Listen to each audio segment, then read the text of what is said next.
அனைவருக்கும் வணக்கம். சீமான் அவர்கள் மறுபடியும் தன்னுடைய வாயை கொடுத்து மறுபடியும் வாங்கி கட்டிக்கிட்டாரு.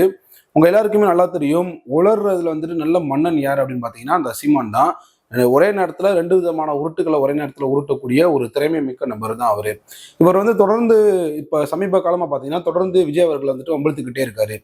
இதுல இவர் இந்த அரசியல்வாதிகள்ல ரொம்ப கேவலமான அரசியல்வாதிகள் இருப்பாங்க பாத்தீங்களா, அவங்கெல்லாம் எடுக்கக்கூடிய ஒரு முக்கியமான ஆயுதம் என்ன அப்படின்னா இந்த மதவாத அரசியல்.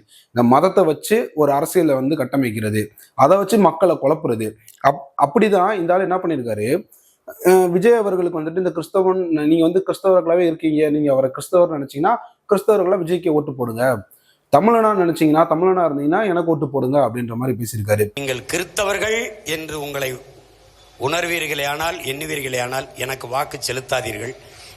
நாங்கள் இஸ்லாமியர்கள் என்று நினைத்தீர்களே ஆனால், நீங்கள் இஸ்லாமிய தலைவர்கள் சொல்லுகிற கோட்பாடுகள் அல்லது திமுக தான் நமக்கு பாதுகாப்பு, இல்லை என் தம்பி விஜய் அவர் கிறிஸ்தவர் என்று நினைத்தால் போடுங்கள்.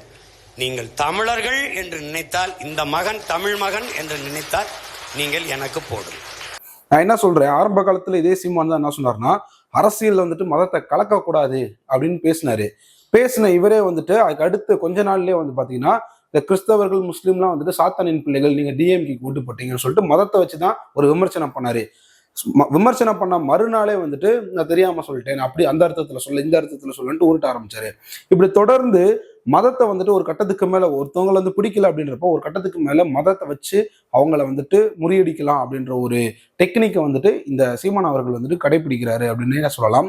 இந்த வேலையை எவன் பாப்பான்னு பாத்தீங்கன்னா இந்த பாஜக சங்கிகள் இருக்காங்க பாத்தீங்களா, இவங்க பாக்குற வேலை தான் இந்த மதவாத அரசியல். இதை இப்ப சீமான் கையில எடுத்து பண்ணிட்டு இருக்காரு.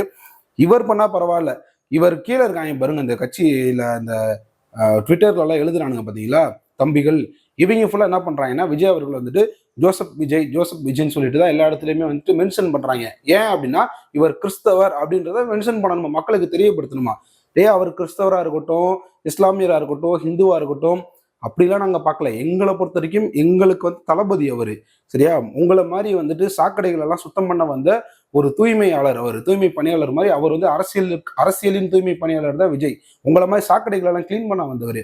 இதுவே புரிஞ்சுக்காம இன்னும் அவர் மேல மதச்சாயம் பூசுற மைண்ட்லயே இருக்கீங்களே, உங்களை நான் என்னன்னு சொல்றது. உங்களுடைய கருத்து என்னன்றத நீங்க தெளிவா மக்கள்கிட்ட சொல்லணும்னு ஆசைப்பட்டீங்கன்னா அதை கமெண்ட்ல நீங்க சொல்லலாம்.